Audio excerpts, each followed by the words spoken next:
The following is a special presentation of Tony Curry Radio. From hot dogs to cool kitties, this is Darkside of the Pooch. Welcome back to the dark side of the Pooch. He's Dr. Rap Stewart, Rossbridge Animal Hospital. Look at that little eyebrow thing you get going there. Yeah, it's been a while, man, right? Happy summer to you. I hope you're doing fantastic. Always brought to you by Sasquatch Toys and Comics right there, Citation Lane. And beautiful Homewood. I went down there. I actually go down here almost every single week. Check out over 300,000 comics. He's actually in the process of wanting to purchase some of my collectibles myself. I've got a bunch of autograph stuff. I'm 60 years old. I'm like, what am I going to do with this stuff? I was going to open a bar one day. I don't think that's going to happen. So who knows? You may see some of Tony Curry stuff down there as well. Sasquatch Toys and Comics down there on Citation Lane. Dr. Rab, how are you, my friend? What's been going on? Just enjoying the summer, man. Like my kids have, my son's taken me to Cooperstown, New York for a baseball tournament. And then we had a family trip that we take every year for a week. And, it's summer's fun.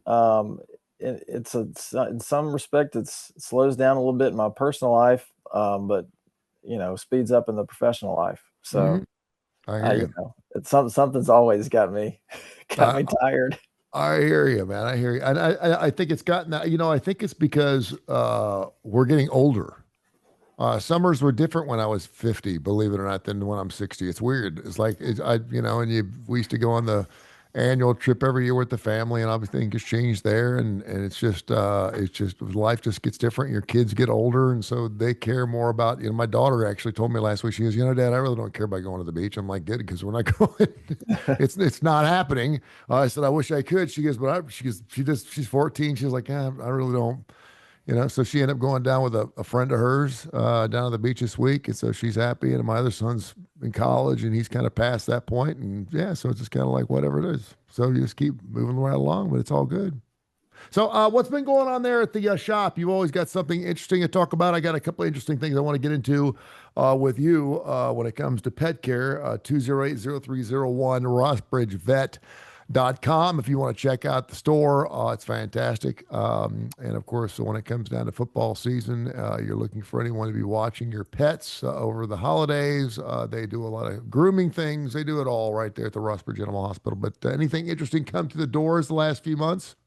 Well, first of all, on my screen, I like the way that I have our layout. I am very tiny, and you are very, very big. Yes. And so I forget sometimes that my small movements can be seen by you, because like on my end, I can do just about anything with my face, and I can't even tell I'm doing it. So yes. I better watch out, because you're going to call me out on my facial. My eyebrow raises. That's good. I can tell a lot about your facial eyebrow stuff. I like that. That's good. That's good. Yeah. So we had a puppy come in last week, and this is had a rare condition that I hadn't seen in a while. It's called osteomyelitis, and it is basically an inflammatory condition of the bones that can be caused by an infection, and it creates like if you have a normal bone, just picture an X-ray. You don't have to be a doctor to know what a bone looks like on an X-ray. Everybody's seen one. Yeah. But so instead of a real smooth line to a bone, it has very rough edges, and it's very proliferative. So let's just say if the bone was supposed to be an inch wide, it could potentially be 3 or 4 inches wide. Hold on. I'm confused. I'm interested in this. What do you mean? You said you lost me at proliferation, and you said a bone could be an inch wide, but it could actually be 3 inches wide. What do you mean? Sounds like something I use on dates, but needless to say, what are you exactly saying here? All right, so it causes a proliferation of the bone itself. Okay. So if the bone is supposed to be, I'm just throwing out numbers. Okay. If the bone is supposed to be an inch wide, yeah, on X-ray and in real life, I mean, it will be basically much wider. It could, 3 inches wide. Gotcha. Okay. And so this is very painful. Yeah. It's painful to the pet, osteomyelitis. So we had a dog that it's hard to nail that down. You have to take biopsies and maybe aspirate, do some joint taps and stuff, which the owner did not want to do. So it can be hard to get a confirmed diagnosis. But if you have the signalment and, meaning the age of the dog, the history of the dog, and you also have the symptoms and you have the x-rays that support it, then you can, you can have like, maybe not a confirmed diagnosis, but a suspected diagnosis of that. So that's what we're working with on this dog. And I actually had this happen in my own dog when I was in undergrad. So, it's kind of interesting. I haven't seen a case of it since then, and this was before I was a veterinarian. So it's a rare condition, and it's very painful for the pet. They come in with high fevers. They're not walking well. They're very, they're just very uncomfortable. So you treat it with antibiotics and you treat it with anti-inflammatories, but the x-rays are just, I mean, gnarly looking. It's just, it's like the Elephant Man. Really? If you could picture, you've seen the movie Elephant Man, right? Oh You've yeah. seen that movie? Oh yeah. Oh, yeah. Yeah. So I think at some point in that movie, I don't know if it is I feel like there's also a nonfiction part. Maybe at the end they showed stuff that was, was really from him. I can't remember. It's been a while since I've seen it. But anyway, at some point they show you a skeleton of what his skeleton was actually like. And that's Michael basically, Jackson bought his skeleton, right? oh, I think you're right. Yeah, Yeah. Michael I Jackson think you're actually right. owned that skeleton. Yeah. So like picture that kind of x-ray of, if you've seen the Elephant Man. Wow, that's bizarre. That's kind of crazy. While we're talking about it too, emails info@tonycurryradio.net. Janice in Birmingham wants to know the latest on the screwworm return. We talked about that. I think the last time you and I talked was 3 or 4 weeks ago. We apologize for some of the summer hours we got going on here. So some of the shows have replay, but you can get all of our podcasts. Or if you all of a sudden don't see a new date, then go back and listen to some of our other podcasts that we've done like years ago because they're great. There's some really good stuff. We do concerts and talk about movies and dreams and everything else. But what's the latest on the screwworm situation? Yeah, they should go back and listen to the ones that we did in the basement, like our very Oh first yeah. ones. Oh man. Oh, you know what? You used to come to the house. Yeah, You were my first podcast. You were my first podcast. Yeah, and you used to come over to the house. it was so fun, man. It was It, so fun. it was. I was sitting there thinking the other day. I cannot believe that Dr. Josh Claypo used to come over to my house every day between 6 and 8 o'clock, and we did a show every day. And I'm looking Hmm. back. I look back on that and think, we gave it a fighting shot, man. I mean, things evolve, things change. Yeah, but the It's- screwworm, I'll get back to yeah. that. I don't really remember where we left off with that, but one interesting thing, I really haven't had much come across, because I'm a USDA certified veterinarian, and a lot of veterinarians are. I think it's a requirement, at least in Auburn, it's a requirement when you graduate, and all that means is that you are certified to, if the need arises, you can perform like governmental tasks. Okay. Like, if there was a widespread outbreak of some disease that animals had that could affect people, they could call you into action if you were willing to do it. Yep. But so every 3 years you have to re-up your certification. And one benefit to having the certification is that you can write international health certificates. So that just means that if a pet is going abroad, you can do the exam and you can do the paperwork and all that stuff, so that they're certified to go to a foreign country and come back. So Okay. anyway, since I'm a USDA certified or accredited veterinarian, I get emails about all this screwworm stuff. And I haven't gotten one in a while. The last one I got, and I can't remember if we talked about it on air or not. I don't think we did. But there's a really interesting treatment for animals with screwworm. And it's the same treatment that we use for dogs and cats that have like an acute flea infestation. Okay. It's a medication called Capstar, and it's just a single pill, and it will kill fleas, any flea that's on the body, and continue to kill them for a short period of time. It's basically a treatment for a single day. Mhm.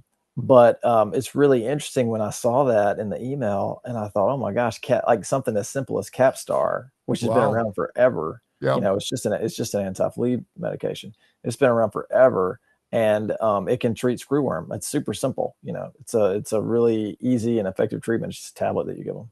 So it kills it and it's done for the day. Like on fleas, it's a 1 day thing. The On screwworm fleas, one. it's a 1 day thing. But the way that I read the article was a single treatment can kill the screwworm infestation. Now, if they Wow, get that it wow. again for some reason, then that's a whole different thing. But I know that the government has put in, I mean, tens of millions of dollars to try to slow the spread of it down.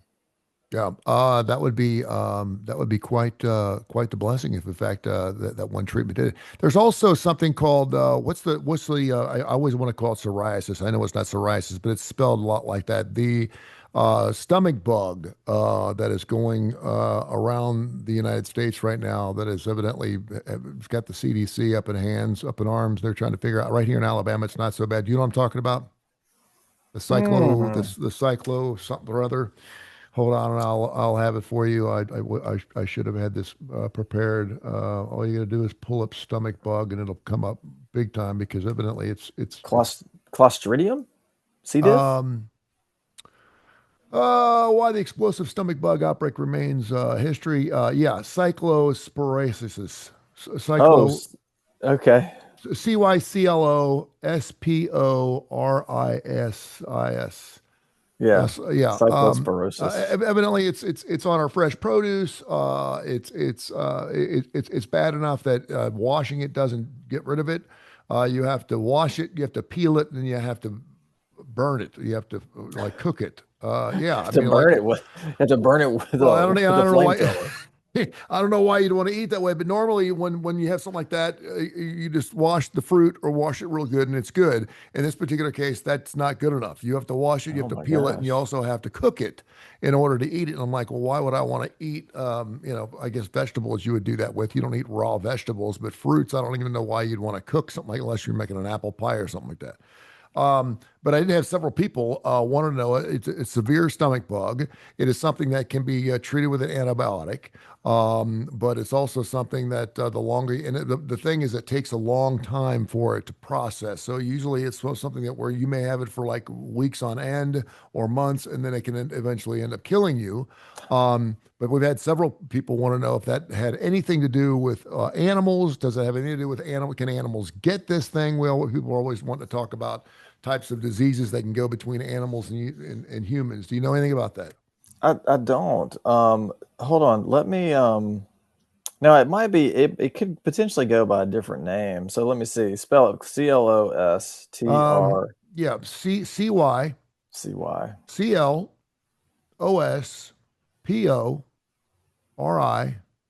CYCLOSPORIASIS. Okay. Um we may call it something different. Let me see. All right, I'm getting the same article you pulled up. So I'm going to put in pets. Oh, it says it's extremely rare. Okay. Um, Good for our listening audience yeah, for questioning that. It's pretty smart. yeah. It says that pets can sometimes carry it. I've never heard of it. Pets can sometimes carry it. Humans typically contract the parasite by consuming contaminated flesh. I'm sorry, produce, water. They do not get it from their pets. It sounds like this is something that humans spread to pets rather than vice versa. Hmm. Yeah, I know you can get it that's from what. swimming Yeah. pools. It's one of those swimming pool borne things that seem like they always pop up around the summertime. Um, Yes. So this is interesting, and like most stuff we talk about can be transmitted from pets to people. This can be transmitted from people to pets. It's very rare for animals to get it. okay. All right. There's your answer. Info at TonyCurryRadio.net. Info at TonyCurryRadio.net. It's one of those things where I think a lot of people, and it's funny because this has obviously been out there before, but ever since COVID, there's all these little net little diseases, like call them gnat diseases, kind of like they're just a pain in the ass. That they don't kill you, but they're just they put you down. They don't. It feels like a cold, but it's not a cold. It feels like pneumonia, but it's not pneumonia. It's a flu kind of, and it's like you just feel like crap for about a week and a half, but you really can't put your finger on it. You know what I'm saying? It seems like a Yeah. lot of those things have kind of popped up since COVID. I don't know if there's different types of diseases or different types of viral things that have created themselves because of what COVID did to us. But it just seems like there's a lot of, because people are like, I think I got a cold, but I'm not sure. And a lot of people are just kind of walk around with things they're not really sure what they have. And I don't know anyone that ever goes and gets a COVID test anymore, unless of course they have some type of heart condition that they have to check out. So it's kind of strange. I think people just might be like hyper aware of that kind of stuff I think now, you may be right. Yeah. and give it a generation or longer, and they'll stop. Like Yeah. they'll stop freaking out about every new little thing. There you All go. that stuff's. I mean, we've had stuff like this go on forever. Yeah. The Collins family in Hueytown are wanting to be pet fosters. They want to look after animals. They don't want to take on the responsibility of having an animal and taking care of it every single day. But and they know I do a show with you, and I'm like, well, if you're pet fostering, that's what you're doing. I mean, it's super cool that you'd be pet fostering. I guess in other words, they're taking on animals from the ASPCA or from other organizations that are, like, quite frankly, just too full. And then as soon as someone says, hey, listen, I'd like to take this animal, they will let them go. So sometimes they're fostering animals for 4 or 5 weeks at a time, and then someone will come in and adopt them, and so it goes on. But if you're not wanting to be responsible for the animal, you are responsible for the animal. It's just that you end up falling in love with the animal for 4 or 5 weeks, and then you have to give the animal away. Can you talk a little bit about pet fostering? Is it a good idea? How relevant is it in our society? Is it a good idea, or does it just pretty much scratch the itch? I mean, it's a great idea if you understand what you're getting into, and I think it takes someone with a heart for pets and for nurturing and for maybe getting out of their comfort zone. Um, the shelters and the rescues do a pretty good job of kind of vetting out their fosters and trying to set them up for success. So, trying not to give certain people pets that may have certain ailments or conditions or temperaments. But if you're going to be a foster for animals, I think that you have to prepare yourself for not knowing exactly how long you're going to have the pet, Mhm. possibly not knowing what kind of pet you're going to get, and if they may come with any medical conditions or behavioral conditions. Or you can just, I think it's important to tell the organization that you're not comfortable dealing with the medical condition. So if there's a sick dog or dog that needs medication, you're not the right foster for it. Or if you have a dog with behavioral issues, you may not be interested in it, or you may be interested in it. There's some people out there that like, the pets that maybe need more love than other ones. But I mean, it's a great thing to do, because the rescues, frankly, they need more space. They need people that can watch the dogs until they can get it adopted. But just like anything else, you want to just be sure that you're working with a group that is not just going to leave you in the lurch. Yeah. A group that has a good chance of finding a home for the pet. And you also don't want to. You have to be able to let it go when it's time. Yeah, and I could certainly see that. And I've got several friends of mine that they see a dog on the side of the road. If it doesn't have a collar on, it's going home with them. And I get that. And if you're married to someone like that, you certainly have to be a very understanding individual and love the animals as much as they do. I got a couple of emails here, and it's funny because I've seen the commercials too. If you watch the Discovery Channel, I watch the History Channel, Discovery Channel a lot. They've got some great shows on right now because of America celebrating our 250th birthday, and so they've got all these World War II documentaries and things like that. But there's this commercial with Eric McCormick for the ASPCA. About dogs and cats, and every time the commercial comes on, it will absolutely rip your heart out. The the tape is really slow, and so whenever you show an animal in slow motion, it can be the happiest animal in the world, but it always looks sad. I think there's a horse that's emaciated. It looks like it's about ready to die on the commercials, and it talks about feeding or putting food in the bowl, and I think it's 17 cents a day or something like that. And all of a sudden, I've seen these commercials really crop up a lot just in the last 3 or 4 months. And a couple of people, Tammy and Peggy specifically, have written several things. They're like, why all of a sudden are these commercials coming up? Is there a time of the year when we have more animals that are available? Is the ASPCA normally having a difficult time, more of a difficult time in the summertime? Can you explain a little bit about that? And then they always go, we're so desperate need, we need 3,000 donors now. And of course, then you get the new plush toy or whatever it is, which is fine. Whatever it takes for it to work. But how much need is there? I mean, I think there's need everywhere. Mainly still because of the influx of pets from humane societies, because of dogs that were acquired several years ago, during COVID. So, I mean, Yeah. I think maybe that's starting to die down a little bit, but, even 3 years after COVID, I mean, the shelters were swamped with people with animals that were relinquished because people got them during COVID, and they didn't get them because they wanted an animal. They got them because they just wanted something to do. Yeah. So, I mean, that's 6 years ago now, really. So, I mean, as far as the ASPCA is concerned, I'm really not sure. I mean, I know that they're like any other organization, and they try to do their best, and it's going to require people to pitch in and give some donations and things like that. I don't think that they're any different than any other organization that tries to help animals, like a humane society. And man, goodness knows, every humane society on the planet is always trying to raise funds. So ASPCA is no different. Yeah. Yeah. And I guess, as long as they can get the commercials on national television, you got Eric McCormick, who obviously is a pretty well-known guy and believes in their mission. So knock yourself that. That's really, really good. All right. I see more of the celebrity dog food commercials now than I do ASPCA. I saw the Burt Ward commercial last night for he's sitting there with the 12 dogs, and one's 27 years old. And I'm like, have you seen it? Have you seen the Batman commercial? I've seen that one, but the one that I see more often is Katherine Heigl.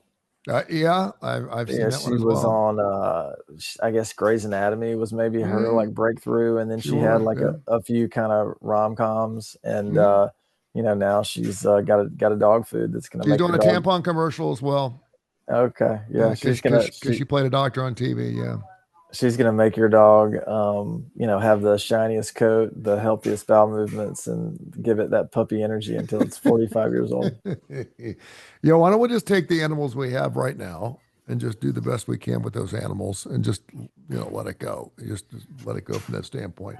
Todd in Birmingham wants to know, give me your ideas. Ask Dr. Rab Stewart, what's his idea on the summer concert series so far? Seems like it's been really slow and boring. He knows we talk about concerts on this show. I just don't. I know AC/DC is coming to Atlanta in August. I'm looking forward to that show. Nothing against Jay Wilson, those fine friends out there at Live Nation, but there's just nothing going on. There's just no good shows. Down. It really is. I don't. Thumbs down. Yeah. What's going on? I don't know. I don't know if. Well, I do know. I think I do know. Maybe I do. So if you and you can help me understand if I have this correct. Okay. A few months ago, Jelly Roll played at Coca-Cola, but him and another dude who I can never remember his name. Another like guy that was like kind of a hip hop dude, and now he's trying to kind of transition into country. They were supposed to play Protective, the two of them. Mm-hmm. Do you know what I'm talking about? Yeah. I can't remember the other guy's name. Yeah. I can't. We're so old. We're so old. I know. And then you're going to ask me, hold on, because I know exactly what you're talking about. But so they were supposed to play Protective. and Protective ended up not happening. Post And so- Malone. Post Malone. Yeah. Thank you. Yeah. I kept wanting to say Hardy. I knew that one right. Post Malone, And so they were supposed to play Protective. It didn't happen. Then just Jelly Roll plays Coca-Cola. And I mean, it's kind of like what we were talking about before the shows, before we hit the go button on the show, is, you know, the economy is starting to affect people. Yeah. And I wonder if some of these artists maybe are skipping like mid-market cities because they're not getting the ticket sales that they did. Yeah, it could be. That was, by the way, the big ass concert, or the big ass stadium concert, and then it turned it was the big ass stadium concert. They turned it into the little ass shed tour. Yeah. is what they did. Yeah, and I'm sitting here looking at why exactly it was, because it was as announced, a concert at the Coca-Cola Amphitheater in Birmingham just 3 days after the show. Protective Stadium was canceled. Prices ranged from $49 to $159. It's canceled. Previously confirmed. It says we ain't ready for the tour just yet. Evidently, according to Post Malone and to Jelly Roll, it was on them, not on Protective. So I don't know.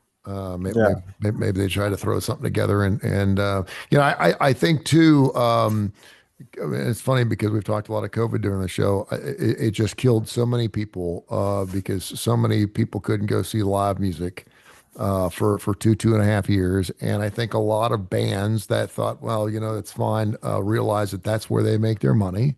Their money is not being made off new records. It's not being made off of streaming services. It's made off the concert tour. And so they realized they had to get back out.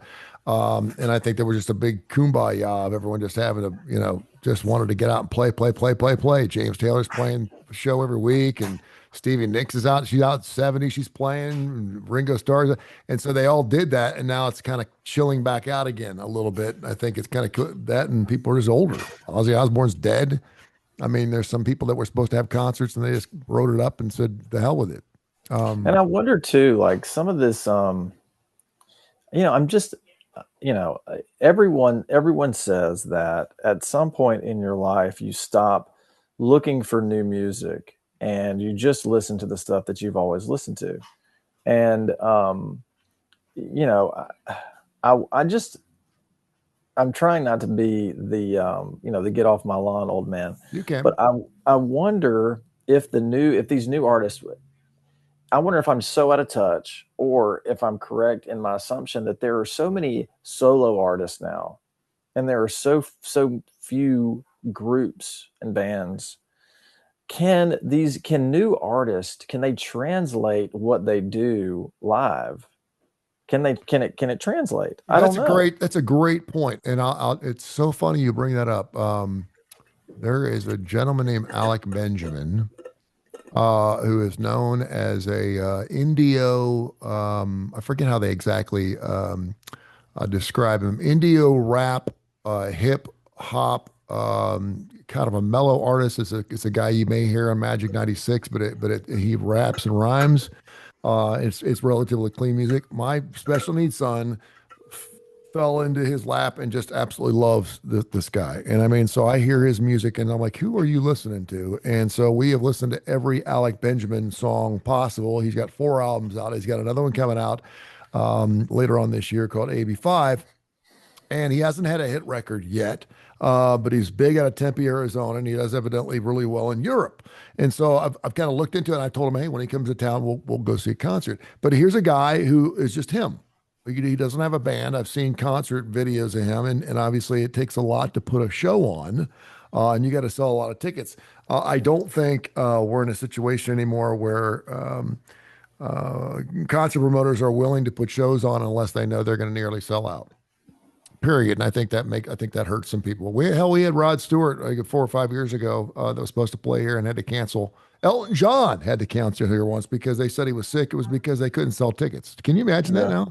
Elton John couldn't sell tickets in Birmingham. I mean, well, you know, the other thing, like, I mean, you just look around, like, I just wonder what kind of market we are. I just wonder what kind of market we are. And, you know, you have all these corporate dollars. You have these, like you have the amphitheater, but like there are so many good artists that just can't fill that thing up. Yeah. They just can't. And then there used to be so many good shows at Iron City. I've seen so many great shows at Iron City, and now Iron City can't sniff a good act to come there. Yeah. And I've seen Cheap and Trick there. I've seen some great shows. yeah, Um, and so now Avondale is getting a lot of those artists that I think went to Iron City, but Avondale's even a bigger venue than Iron City. And so I mhm. just wonder if some of these artists are getting just lost in the shuffle. But I also just wonder about the pipeline too, because a lot, like, my oldest is he'll be 13 this weekend, and everyone he likes is a solo artist. There's no groups, and my nephews who are 17, 15, they're the same way. Like I'll like, what are you listening to? They'll turn it on, and I just, a solo act.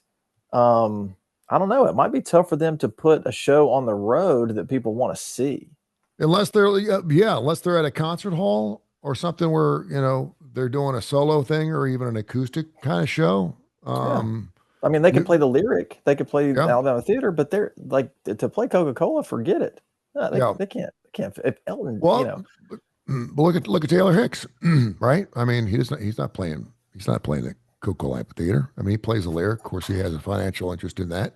Alabama Theater, some of the smaller type shows. Um, but I just look at the schedule. Alabama, Earth, Wind, and Fire is playing at the Coca-Cola Amphitheater. Wu-Tang Clan, Tim McGraw, Weird Al Yankovic. Yeah, I would have thought maybe the second year, once they got their feet under them, I really thought that. But again, I just don't think there's that many bands that are touring right now. And what's something else too is we're sitting there looking at the Sphere out in Las Vegas. We got bands that are actually playing concerts just to play that venue. Um, I think maybe we gotten oversaturated too. I think a lot of people realize that the only way they're going to make a living is to be on the road. And I quite frankly don't think we can afford tickets anymore. Hell, yeah. you and I used to go to a concert every week. I never paid Hmm. for a concert tickets the first 25 years I was here, and I was sitting front row. Uh, my ACDC tickets are going to be $750 a piece. And I want to go and have a good time. And I'm thinking to myself, so as opposed to going to concerts every week, and obviously you're probably in just a slightly different financial dichotomy than I am. You can go see Fish concerts around the country if you can, but I mean, you're not going out and seeing 10 or 15 shows a year anymore. Now people are going to one or two concerts and they're blowing the doors out. They're making it Yeah. one of the best concerts that possibly can go to, and they're Well, I've calling got it a night. kids now. I've got kids now, and I Yeah, can't. I've my my financial interests are like, it's kind of like I got to do the stuff that my kids want to do. I got to pay for sure. baseball and gymnastics and dance and all the stuff that they want to do. But if you look at those artists that you just named, they're going to Coca-Cola. You know, the demographic, the average age for those shows. Listen to everyone you just named. Hmm. Weird Al, They're, okay, they're like, all they're I Earth, guess they're Earth, Earth, Earth, Wind, Wind, and and Fire, Fire. Wu-Tang Clan. Like, I mean, they're bands that used to be big for us. right. So Uh, they're pro, they're pro, they're trying to cater to people that are 50, 60, 70 years old that have Kids, disposable income. exactly. They're not bringing in acts that people that are 20, 25, 30 want to go see. And I think maybe this may be something too has been setting up for quite some time because if you remember when we first came to town in '88, there was no reason to have a classic rock concert in Birmingham for about 10 years because there was no classic rock station to promote it. And then when we came in town, I remember thinking to myself, I hated Oak Mountain because I was so tired of being out there every week. It was a different show and they were great shows. Joe Cocker, Eric Clapton. I mean, Robert Plant played out there. Bonnie Raitt, Stevie Nicks. I mean, it went Fleetwood Mac, Jimmy Buffett. I mean, it was over and over. There were concerts every single week, and shows that we could afford. And I think there towards the end, it just seemed like it got so. I think country has really taken over a lot our musical genres. It's almost impossible to get away from. And I'm not to say that if you're not into country music, then you can't go see a concert. But there are so many concert tours out there, and I think it's just kind of muddied the waters a little bit that it's just not there's this. And you would think with as many people being on the road, you'd have a better shot at actually picking and choosing the shows you want to go to. But quite frankly, I just don't see it. There's just not that many great shows anymore. And then I try to throw in the fact that maybe I'm 60 years old. I just don't want to fight it anymore. You know? Well, I think that the answer to everything is supply and demand and cost. And I think we just nailed it. Yeah, I think you're right. I can't afford it. I mean, I can't. I wish I could. But then I'm also super blessed that I didn't pay for a concert ticket, for years. I could do whatever I want. Those were good times, and I'll never regret those moments. They were good times, and now I'm just like any other person that has to go pay for tickets. Occasionally, I can call in a favor, and I might do that for some of these shows. But anyway, but if you do go to another Fish concert, I certainly hope you keep Tone the Bone in mind. And I would love to go again. It was one of the best concerts I've ever seen. They're on tour. They're on tour right now, but they're not coming anywhere close. The closest they're coming is Savannah. So I will miss this tour. Certainly had a lot to do with the fact who I was with that made that concert so good. So I greatly appreciate the invite. It was a lot of fun.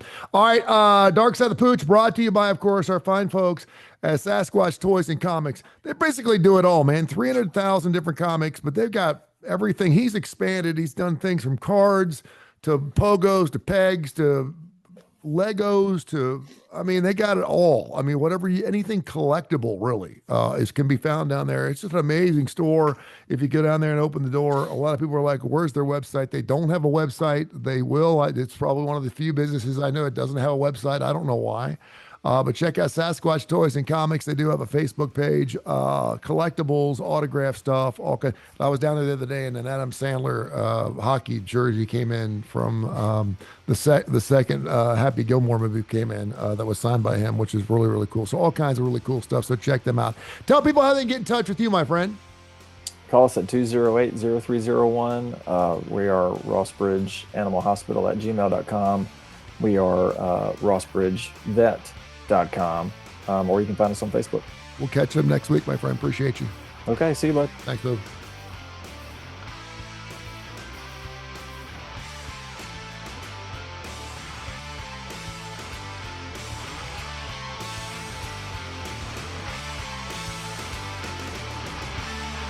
This has been a special presentation of Tony Curry Radio.